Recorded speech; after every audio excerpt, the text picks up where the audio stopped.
So I'm Valerie Brockenbrough. I ran for county commissioner in 2024 and I lost, but I still care about the issues and I still want to educate people and share my knowledge and what's going on the local level, state level. So I started this little newsletter called Forsyth Forum. I had two editions and I will be doing it monthly. And as part of that, I wanted to create a place where we can talk about different things with speakers. And the first one was with Cure Violence, anti-violence program in Forsyth County. And today we're going to talk about pre-K because after the news today that the Department of Education is going to be dismantled, we'll have to ask Leslie what she thinks about that. But Leslie and I and Elise and maybe some other people tonight on the call are in the 2025 Leadership Winston-Salem cohort. So best class ever. Um, but I had met Leslie before, but we ended up being in the class this year. I'm excited to introduce you to Leslie Mullinix from the Pre-K Priority. What I will do is, first of all, introduce myself. I know Valerie already did that, but then I try to not have death by PowerPoint on these types of things, but I do think it helps to engage you guys to be able to look at something that we're talking about that hopefully will get across the message without me just going on and you looking at me. So I will say I have been working with the pre-K priority since about 2017, and there has been a group that started this work probably closer to 10 years ago, 2014, when they were just dabbling in what could this look like if people really wanted to foster a opportunity for all 4-year-olds to have high quality pre-K in our county. So that started with an innocent enough group of good intentions and then has grown over the years into what we now call our Pre-K Priority Coalition that's just local here to Forsyth County. So let me see if I can get moving here. One of the things, can you guys see the full screen, all the icons that I have up there? Yep, yep. Okay. What I would ask you to think about when you look at this is what is the common denominator of these four iconic images, people, places? And think about it for a minute. You've got a Starbucks cup. If you're not a football fan over there, you've got the Denver Broncos logo. Then you have LeBron James, who is a basketball player, and then the GOAT. And then you have the Alamo down there in the corner. So does anybody want to venture a guess as to what these icons have in common? I will not guess. Are Okay. they are they kind of representative of they're kind of Starbucks kind of represents coffee. It's so popular. So they kind of LeBron's kind of basketball, right? Yeah, so they're definitely the icons and the brand, kind of a branding. But what I find very interesting, and I like to do stuff like this to try to get people kind of thinking outside of just Forsyth County, um, is all of the places that these icons began are in states that now have states or cities or regions that have universal pre-K. And we'll talk about what universal pre-K means a little bit more. But you have Seattle, Washington, Denver, Colorado, Cleveland, Ohio, and then San Antonio, Texas. So all of those have some version there of universal pre-K, meaning it's accessible 4-year-old care to all families, regardless of your demographic, your how much your income is, anything. And one of the things that I like to kind of help people think about is that this is very representative in a lot of ways that we wouldn't necessarily think of our country. Like you look across the broad swath of the country and you've got some areas that are more progressive politics, some people maybe more conservative in their politics, but then you also look across the very different demographics in terms of maybe earnings in those regions, and then also how people, just the cultural influences of those places. So I always like to say, if they can do it in all these different places across the country, why can't we? So why pre-K? That's another question. It's like, well, why have people become so focused on pre-K, and why is it so important? And I won't go into all of the specifics on this, and I'll be glad to share the slideshow with anybody who's interested in learning more or reviewing this. But we know that there's evidence-based benefits about kids who go to a high quality pre-K, that it just carries over through the rest of their life course. Most, you know, close in is thinking about, I want my kid ready to go into kindergarten and be ready to learn and be successful, in their first year of school. So we know that they have much better school readiness in terms of social emotional things, being able to share, stand in the line, do the things that seem like very basic, but a lot of times is, if kids haven't had an experience like pre-K, they really are not, they're already kind of starting a little behind the curve in terms of having what they need to start kindergarten. The other thing we know is in early education and elementary school, it's all about the testing, unfortunately, at that third grade level and then eighth grade. And what we have found is that kids who have been in a high quality pre-K setting, they do better in those third grade end of grade testing for math and for any of the English or the literacy components. And we see it not only at third grade where those kids are accelerating, but also into eighth grade. So there's been longitudinal studies done across the country, but even more relevant, I think, to us is right here in North Carolina. Duke University did a study of children who had been in what is our North Carolina program called NC Pre-K. And they followed those kids over the course of going through eighth grade. And a lot of those kids, the majority of them, made gains in the third grade reading and end of grade tests for reading and math. So that's really huge, because that's been a big thing we've been trying to tackle for a long time. The other thing is the life outcomes. We see that kids in general do better in graduating high school, going on to maybe a secondary or higher level of learning after they graduate. There are health benefits that are shown. People live longer and healthier. And then also there's less encounters with the criminal justice system. So that's been a big one that we've talked about in terms of reasons for funding early instead of funding later. And then, of course, when we talk about employment and higher income, a lot of things around that show that people who have had a good foundation in pre-K actually are making more money when they come out and are in their employment later in life. And then the final thing is, this is where we try to appeal to our business community and our local stakeholders in the county city government. Return on investment is huge. If you start and you just do $1, you will have return of over $7 in economic long-term returns for over a lot of different things. I'm not going to get into that right now, but if any of you guys have read any of James Heckman's, he's an economist that really looks at kind of the care economy and different aspects of how we relate with each other. And he's done a lot of work around this. Benchmarks of high quality. Again, not going to go into great detail, but these are a lot of the benchmarks that seem like, okay, well, of course we would want family and community engagement, but things like family and community engagement cost money, and not all pre-Ks can afford to do that type of thing.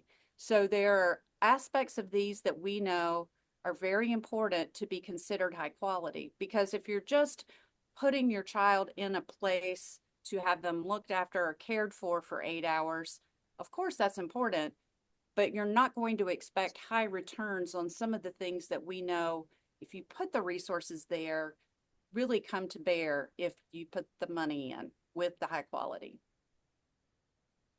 Okay, so One of the other things I do run up against sometimes when we talk about why pre-K is so important, you have a lot of people that may come to the table and say, well, I personally believe we have to start doing a better job of caring for children and families at birth or even before the children are born. We need to care for, pregnant moms.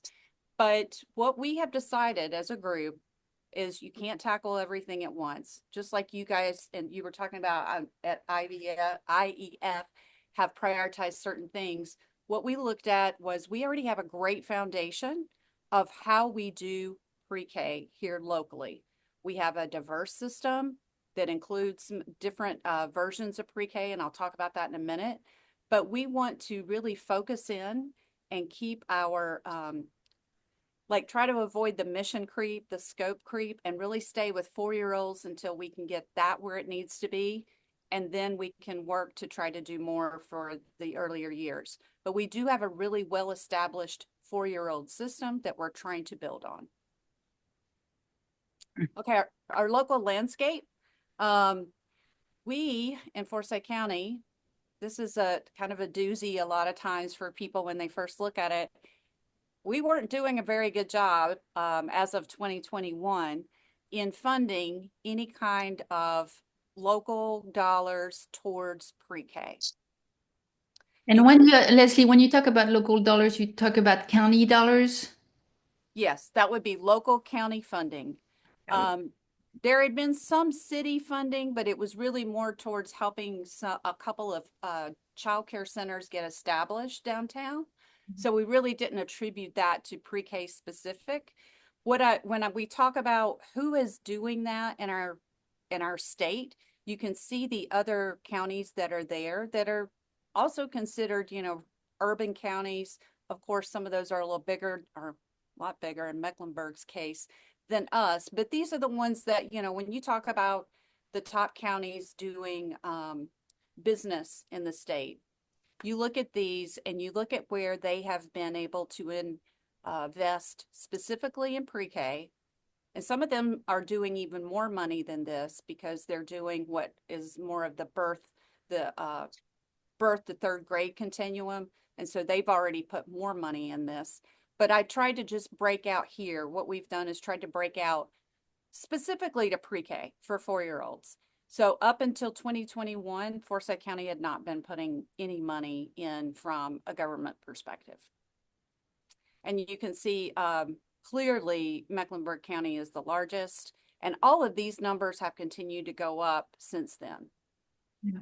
I need to do an updated slide. Yes. Sorry, I will add that, Buncombe County is slightly smaller than us. They are. And it's not a rich county. No. And so, when you talk about other counties like Mecklenburg, very rich county, Wake, Durham County is a little, closer to us because they have a lot of universities, for their tax base, like we do in Forsyth County with Wake Forest and Winston-Salem State. But Durham County puts 10 million, Buncombe 2.2, and Forsyth County is 0. So that was that always got people's attention when we would talk about this, and we do, to Valerie's point, want to highlight, because one of the things when we talk about to our business community, which we are starting to do in a more earnest way, is if you are continuing to kind of compete with those other counties to bring in new families, businesses, all the things that help continue to be a thriving place to live, you want to have early child education and care as one of the things that's easy for people to access. And right now we don't have that. So who else has implemented universal pre-K across the United States? The states that have done it to at this point, you can see there, not a whole lot. It takes a lot of money and political will to do that. And a lot of times it's built into their of course, their state budget, but they may have to pull from different places depending on what their tax base is and all different kinds of things. I won't go into it, but it's very interesting case study to go back and look at each of these states and see how they figured out how to make it work. Again, you can see that they're all different. They're not red or blue states in terms of politics, but they have figured out how to do this. The other piece of it is, again, this goes back to a little bit more when we first started talking about who's doing it currently, that is smaller places. We have these cities that we've looked to over the course of 6-7 years, along with our folks across North Carolina. But these cities have been doing a really good job of implementing a smaller version, not a statewide, but they really do have some good things in place. And we've learned lots of different lessons looking at these other places that have done this. So yeah, it's been interesting. All right, so I want to talk, try not to get too in the weeds with this, but I would like to talk to you a little bit about our pre-K initiative here and what it's doing and where we're going.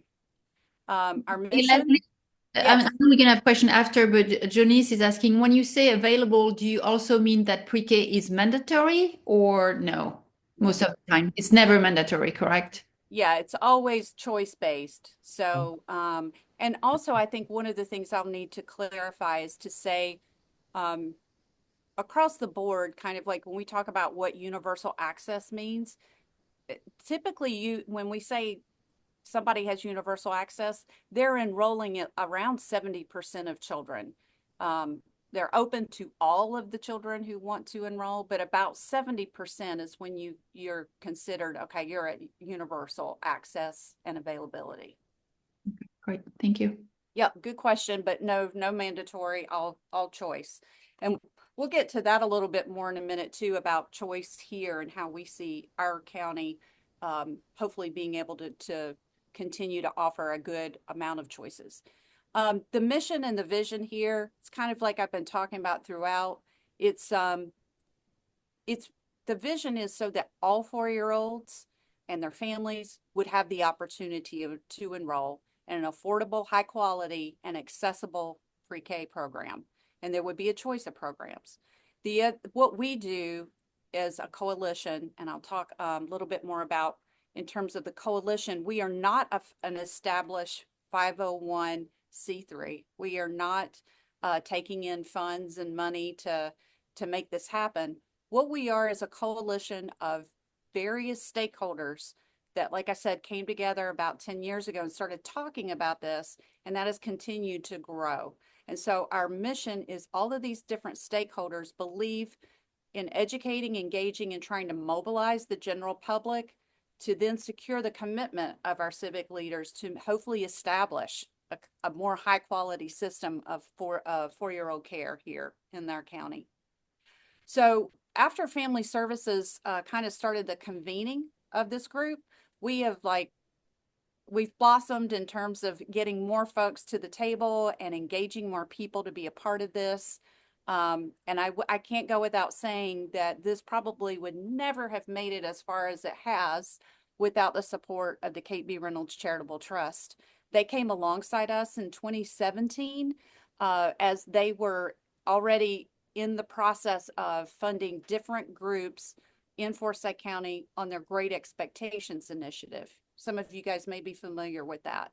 The Great Expectations Initiative was really geared towards the full well-being of all children, 0 to 5, so that they can enter kindergarten successfully. So we dovetailed very much with what that goal was, and they have helped support this work in kind of having me as a project manager with the group to keep it going.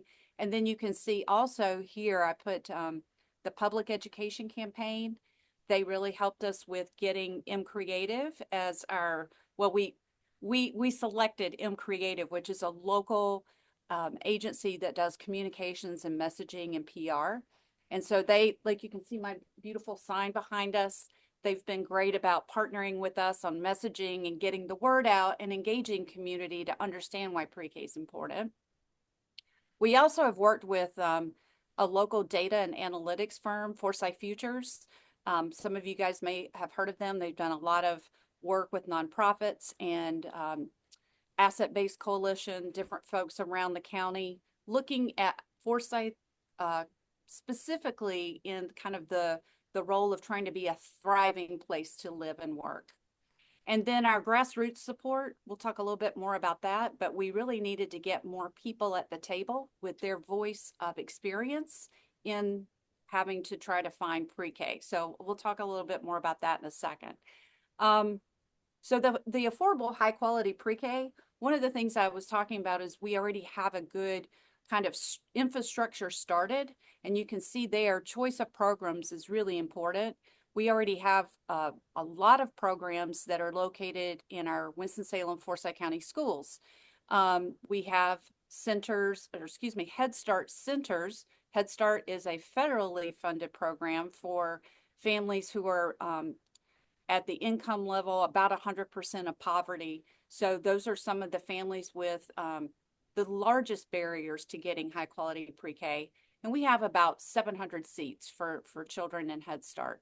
And then we also have community-based centers that include our private child care centers. So that could be, somewhere like even near you, La Petite Academy, or we have lots of different, luckily, we have a great network of family-owned businesses here and people who have been in the child care business two and three generations. So we have some great community-based centers that we want to keep all of these as thriving opportunities, because one thing that does sometimes come up in discussion is, well, let's just put it all in the school system. But we already have, like I said, a thriving business sector of people who are primarily African-American women that run their community-based centers. So we want to keep that as an option. And then really what we are trying to aim for is, regardless of where your child or your grandchild or your neighbor's child, wherever they go to pre-K, we want it to be high quality. So we would want uniform standards that give kids and families a great opportunity and a good start wherever they go. So that's where we're trying to help increase quality across the board. Here's just one more shout out to Kate B. Reynolds. That just shows you some of the folks that we've been involved with. Action for Equity, some of you guys may be familiar with them and the work they've done in the school system. Latino Community Services is based in Old Town, and they work with families and children there in the Old Town community. And the People's Research Council, you may not have heard of them unless you've done some community-based work, but they have kind of organized out of Action for Equity. And what they do is they're parent researchers who have been trained to do research in a more formal way so that they can come to the table and they can have a voice and feel that as part of the team that's helping to enforce and review policies. So it's been a great opportunity for us to really, instead of just talking about grassroots, work alongside grassroots groups. So it's not always easy, because sometimes, timelines don't align and things aren't always clear for everybody, and there's some cultural differences, but we've really been trying to lean into those challenges and do what we know is best, which is having folks at the table that have the lived experience of these barriers and helping us understand how best to move forward. So a success story, and I know we're getting close to the 30-minute mark, and I promise I'm wrapping up, but a success story locally. And I say, if you think back to that slide where we only had, we had $0 as of 2021 that had been locally funded towards pre-K. Well, something happened during the pandemic, and most of it wasn't good, I know, but luckily we were able to align during that time with some county commissioners and some city council folks and say, we really want you at the table on this work. We've been working for many years to try to understand our community better, and we want you to come alongside us and think about how we could work together and how you may think about funding this as we move forward, at least some part of it. And so we had a task force that moved together over a year's time. It included city council and county commissioners, the school system superintendent, and a lot of other community leaders and even business folks. And we came out of that with some recommendations. It also aligned with the same time that the American Rescue Plan Act was being implemented, and a lot of dollars were flowing into Forsyth County and the city of Winston. And because we had done this work alongside these folks at the table for the last year, they suggested that we take this opportunity to put forth a proposal to have some of this ARPA funding. And so fortunately, we were able to get close to well over 4 million from the city and county together to implement some high quality resources and services that had not been in some of the classrooms. And so the classrooms, we selected 30 classrooms, and they were existing classrooms. And what we tried to do was make sure that all of the high quality services that they were missing were implemented for 2 school years. And so at the end of that time, which will be May of 2025, we should be able to show the outcomes for those children and how they have benefited from these high quality services and resources. Well, I would like to say one of the things that's been very telling around this is we were able to really focus a lot on teachers in this ARPA classroom cohorts, because a lot of the teachers in the private care centers were making $10,000 less, and sometimes more than $10,000 less than our teachers in a pre-K classroom in the school. And so what we did was we made sure that we had pay parity for those teachers, and it helped retain them for those 2 years. And we've heard really good, as you can imagine, you get 10,000 more dollars. We've heard good, anecdotal data that people felt valued, and they felt like they would not be looking for another job, because that has been one of the huge things we've heard over the last 10 years is that teachers are leaving these pre-K jobs, even though they have a bachelor's or a master's in early education. They're going to work at places like Target or Costco because they can get a higher wage and benefits sometimes compared to what they were making at a private center. So workforce retention has been a huge priority for us in this ARPA cohort that we did. And I should say for sure, our fiduciary administrator during that time, since we're not a nonprofit, we could not receive the dollars as pre-K priority. So on our behalf, Smart Start of Forsyth County put in our grant application and helped administer the money to our service partners through this last 2 years. This is just a quick snapshot to show we've got a steering committee that make sure the work is moving and going about as our strategies and goals are set every year. And we've got about 23 people that serve on the committee. And we have a breadth of stakeholders, that very diverse group. And then if you ask what's next, so this is one of the other things Valerie really wanted to kind of maybe end on. And then of course, if you guys have questions, I can't say I can tell what's going to happen in 2025, but our goal right now, we just actually yesterday, it's very, very timely that we're having this discussion. Our group, our Pre-K Priority Coalition's steering committee, had a retreat yesterday, and these are some of kind of the high level things coming out of that.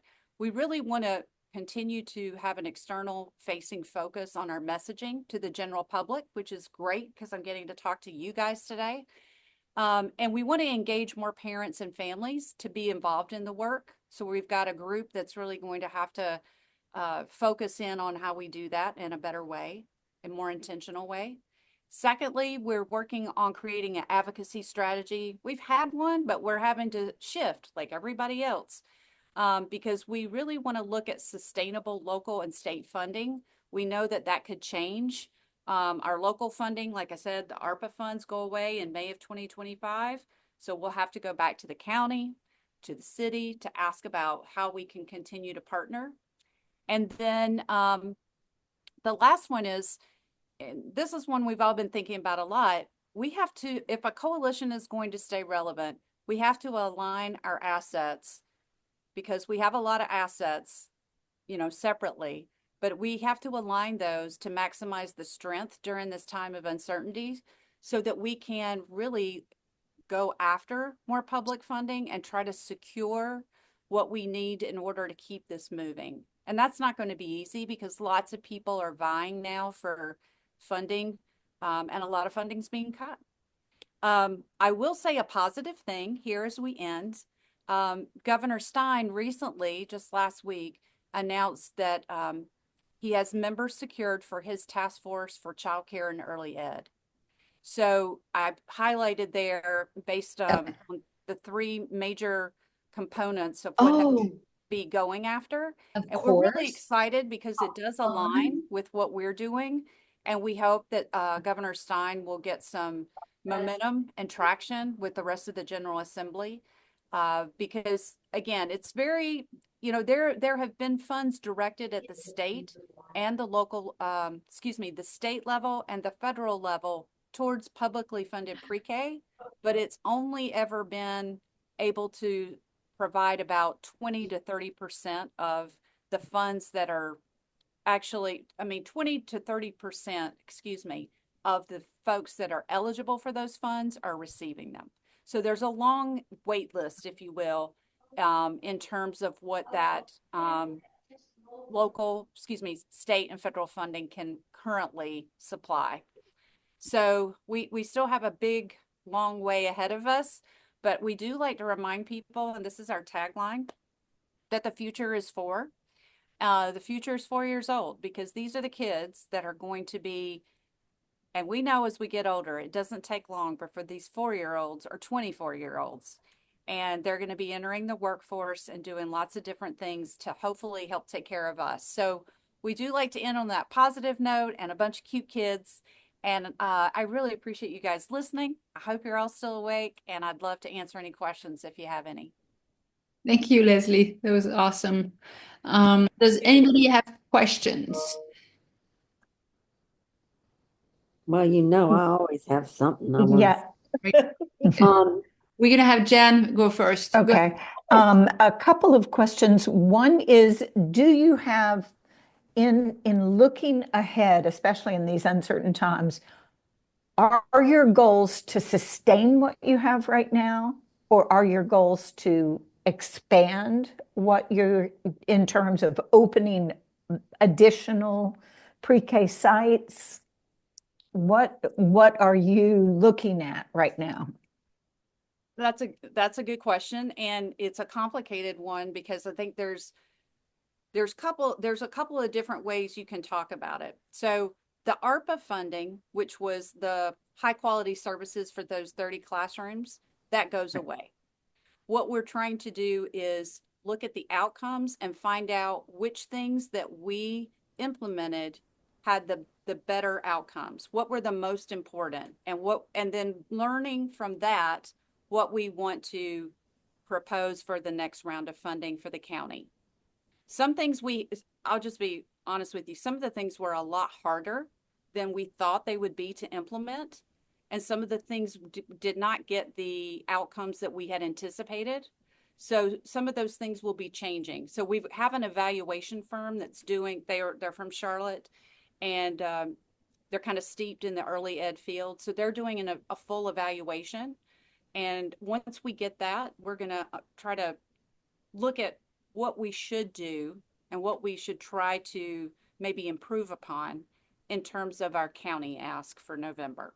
That's when we have to go back to the county. So, and it's a good question too, because sometimes there is this tension between, do you raise the quality of the classrooms you have, or do you just try to add more classrooms? Sure. Right. So that's been a tension we've dealt with for 4 or 5 years. This exercise of cohort classrooms is going to help maybe us understand how much it does help if you raise quality. Right. So that is one of the things.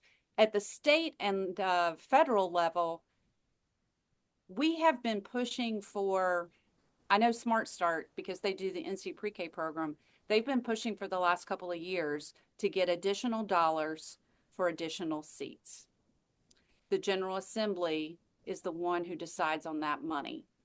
Unfortunately, for the last probably 4 years, it's been kind of stagnant.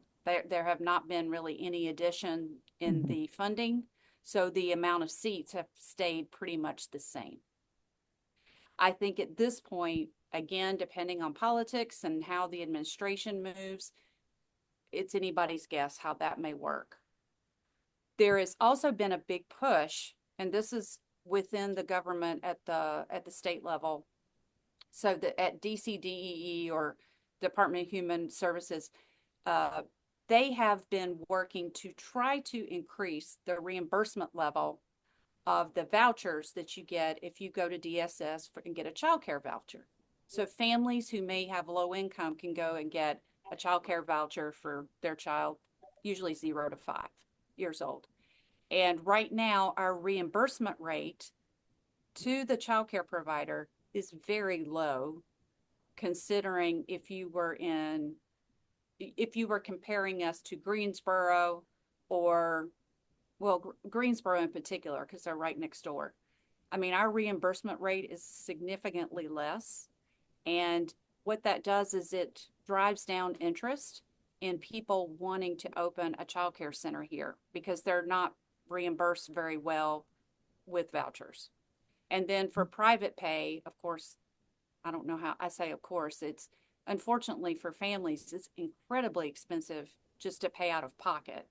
It's close to the same amount or more if your child were enrolled for a semester or a year at a local university. It's about the same. So we do need help with funding for those folks that are looking to put their child in pre-K. Yeah, so in terms of the funding, I'm not sure if I answered you but like I said, there's like 2 or 3 different, you've got your state, your federal, and then our local, depending on which one you're talking about. Our coalition is trying to advocate on all 3 levels, but the one that's closest and easiest is, of course, the one that's most relational, and that's right here locally. So that's the one we're really pushing on. The county. Excuse me. Yeah. And the state is not a line item allocation, or is it? In terms of funding from the state, is it a line item in the budget, or is it? Yeah, for NC Just a grant? pre-K it is. For I NC see. pre-K. Yeah. But not for pre-K priority. No, I mean, Oh, no. you don't have any. Okay. No. And I will tell you, Jan, too, I mean, I was getting in the weeds a little bit, but a lot of people are like, well, how do those other states do pre-K for all? And what they do is they basically take what our NC pre-K program is, and they just expand it to everybody instead of that being income based. Because right now I think it's for families who are making 75% of the median income, state median income, which is around 200% of federal poverty level wages. But what those other states have done is they've said, you've already got a great infrastructure. We're just going to open it to everybody and not have income eligibility. But our state has not had the political will to do that. They haven't prioritized that. They could, but they haven't. Because NC Pre-K is a great, I mean, they're partners with, that Smart Start does that, and they're partners with us, and they have a great high quality program. So they could do do solution. Yeah, they could do school voucher for pre-K. Yep. And to your point, Valerie, one of the things we did just about, I guess it was a week and a half ago. Time is flying. We had a business roundtable, and we invited all the business people that were a part of the Chamber of Commerce, Greater Winston-Salem Inc., and asked them to come to a time where we could really explain to them how this has been working for other communities when the business invests. Business, they don't have to fund it all, but we were giving them some examples of what other places have done and how businesses, Mecklenburg County being one, have really leaned into this, not only to help their employees, but they see the return on their workforce being more engaged, lower absenteeism, retention rates go up, all the things. So we have really tried to, again, lean into the business sector, and we're going to be doing more of that this year too. We've had some interest, so we'll see. Right. Anybody else? Terry, you had a question? Unmute yourself. Go ahead. I was wondering, because I was trying to look up where the preschool programs were. And are there any in the elementary schools in Winston-Salem? Yeah, actually, the school system, I forget if it's like 30 different schools that have those classrooms, but they are technically the largest provider of 4-year-old care in the county. So they're not in every elementary school, but they're in a good number of those. Okay, that's what I did in Massachusetts. I worked in preschool, but it was for 3 and 4-year-olds up there. You know, it's interesting. In some places I've seen in other states, it's that same way. The only 3-year-old care that our county does, I don't know about the whole state, but I know in Forsyth County is if your child has special needs, they can get enrolled for 3-year-old care. At 2.9, at 2 years and 9 months, you can get in actually. Okay, so you're Up even, north. I don't know how it is here, but they try to get you as early as they can, as soon as you're identified. Yeah, because we had to leave a space in case, and there always was a child. The other thing I wanted to say was, I love your signs, and a bunch of us, friends of mine, put those signs out. thank you. Yes, and I just last week, every time I went past South Fork, I would say, my sign's still there. Just last week, it went away. It's been there. It was there a long time. That's pretty good. That's pretty good. That long time. That's a record, I think. Yeah, yeah, they're beautiful. They're so beautiful. Oh, Thank you. Thank you. Richard, you ask a question. I need our grandchildren to go here. I need everybody. That's Lisa. Lisa, I think can you mute yourself? Somebody is not muted. Go ahead, Richard.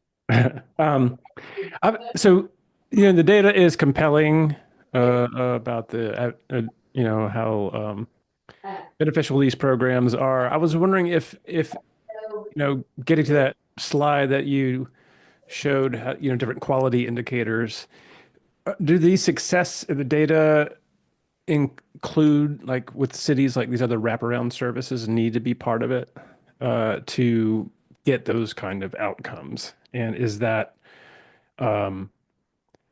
something also that's included in the asks for funding from different whether it's local or state funding? I'm so impressed that you used the right term even. So maybe you've done some work in that whole wraparound services. Yeah. Because that's what we do refer to them in the early education thing as WRAP services or whatever. But like the early drop off and extended day for children who may need a couple more hours till their parents get off work, that type of thing.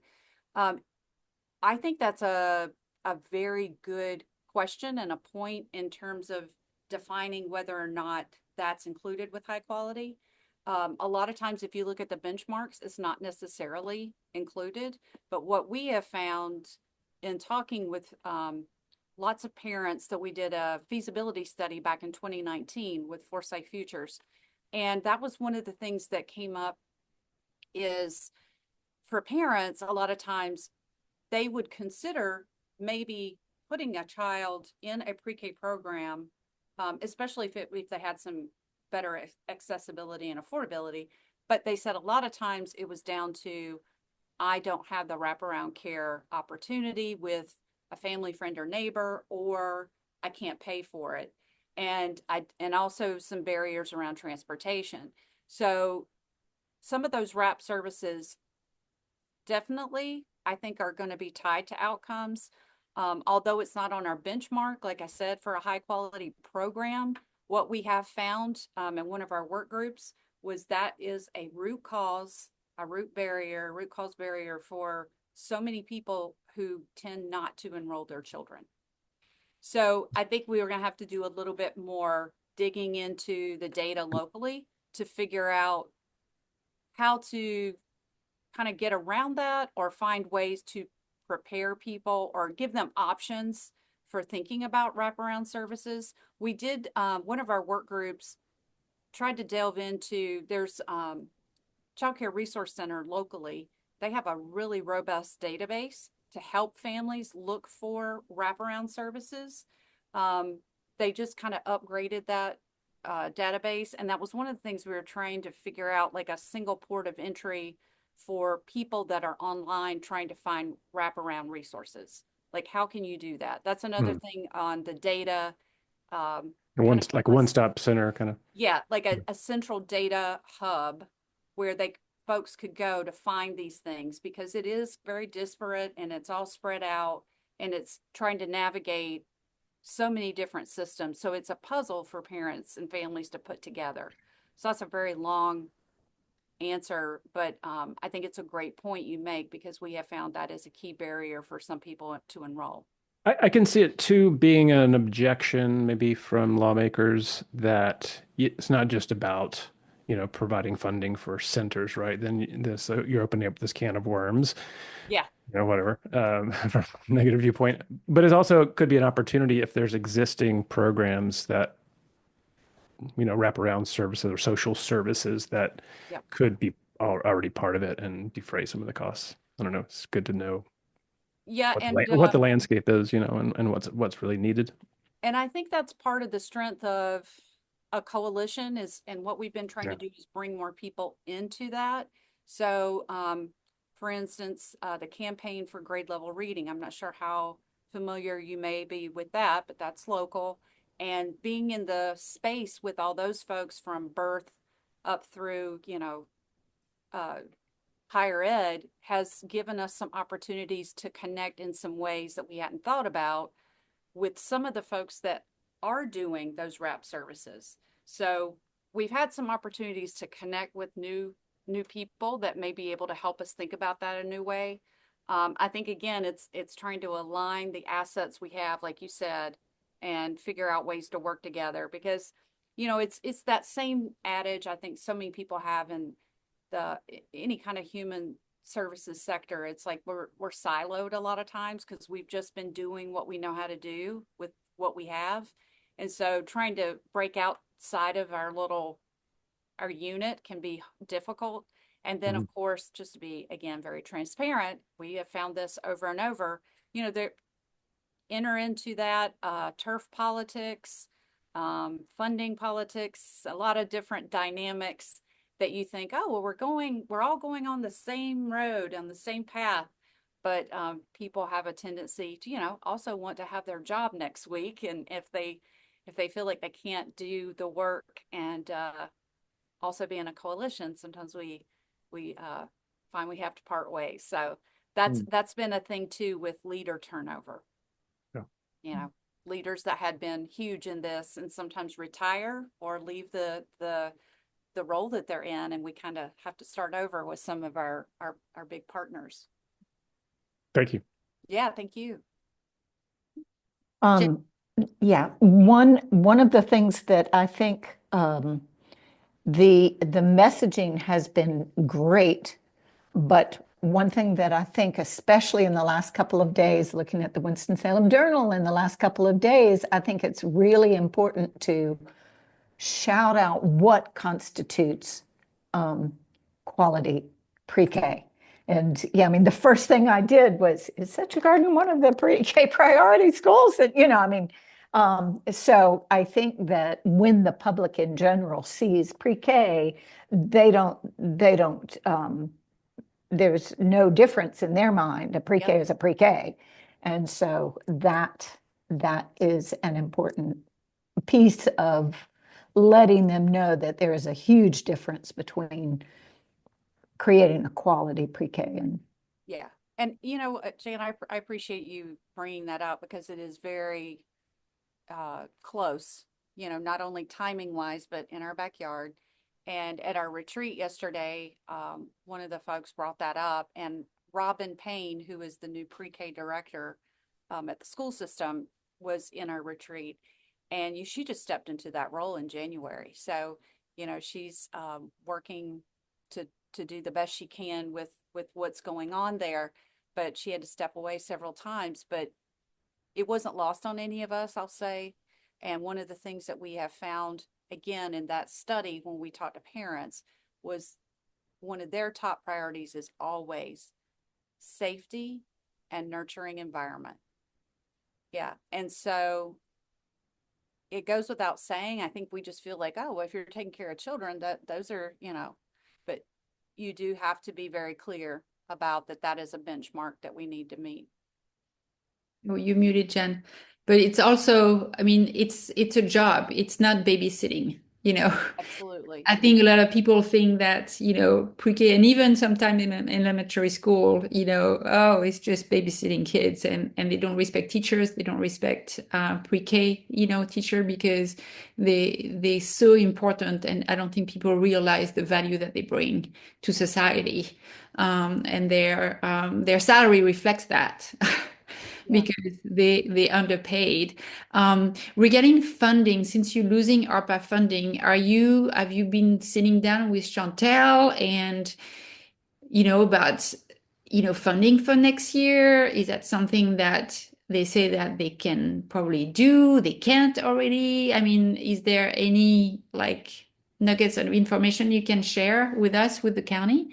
Yeah. Um, Yeah, actually I can, I think. I don't think this would be like talking out of school, so to speak. When we knew that our outcomes for this year would not be readily available when the community funding cycle was starting with county, we went to Commissioner Chair Don Martin, and then we also went to Chantel Robinson, county manager, spoke to them separately and said, we really would rather not put in a community grant because those are year to year. They're not very sustainable. They're pretty small. And we really have been talking to you and telegraphing to you very clearly that we want to be in a relationship with you and have a set aside on your budget, like you do for one or two other special things and that are very important for the county. So they heard us and they said, yeah, that sounds great. But at the same time, and I felt like I understood where they were coming from, that they had put into place and were trying to be very equitable in the way that they were having any community nonprofit approach them for money and funding proposals. So they were also trying to be very systematic in the way that it was being looked at, and everybody had to do the same process. So the community grant cycle is the one at least to get our foot in the door for next go round that we have to abide by. So we'll be putting ours in November. They did seem favorable. I think they would be fine with me saying that, we've been good partners with them. We've had them at the table. We've consistently asked for their feedback. And I think they're finding that while some of the stuff about our pre-K priority, the cohort for the 30 classrooms have been challenging, that's a part of any kind of new pilot that you do. I don't think there's been any kind of issues with the reporting and that kind of thing, and because you have to report in every month, keep up the records, etc. But I think that they're seeing that some of the things we know we would want to change, I think they've been open to hearing like, yes, we did this pilot and this worked well, and this part was very challenging. So we would have to ameliorate that. We'd have to do something different, So I feel that they are going to be very open to hearing and receiving our next proposal in November. It will be very much smaller because there's only like 1.8 million for any and all community grants. So, it'll be a lot smaller ask. Yeah. So the money, since it's running out for the next, school year, 25, 26, you won't be able to do any of the salary, supplement, any of the training, nothing. No, we will not have funds for that. Right. That's disappointing. Yeah. Yeah. Well, it's 7 o'clock. And I want to keep, be respectful of everybody's time. So I want to thank everybody, for being here today. Since we recorded this, I'll send it out. If you can share that presentation, Leslie, I will include it as well to everybody on the call and everybody who signed up. And I want to thank you for a great presentation and wish you good luck. I think it's it's really essential, if we want to help our teachers, have our kids to have a better start, to help them and do pre-K. In France, where I come from, where I grew up, pre-K starts at 3 years old. So universal pre-K starts at 3. Yeah, I wasn't even going to compare us to everywhere else in the world because that makes us look really bad. But thanks for that reminder, Valerie. But thank you so much, everybody. So I'm going to stop the recording.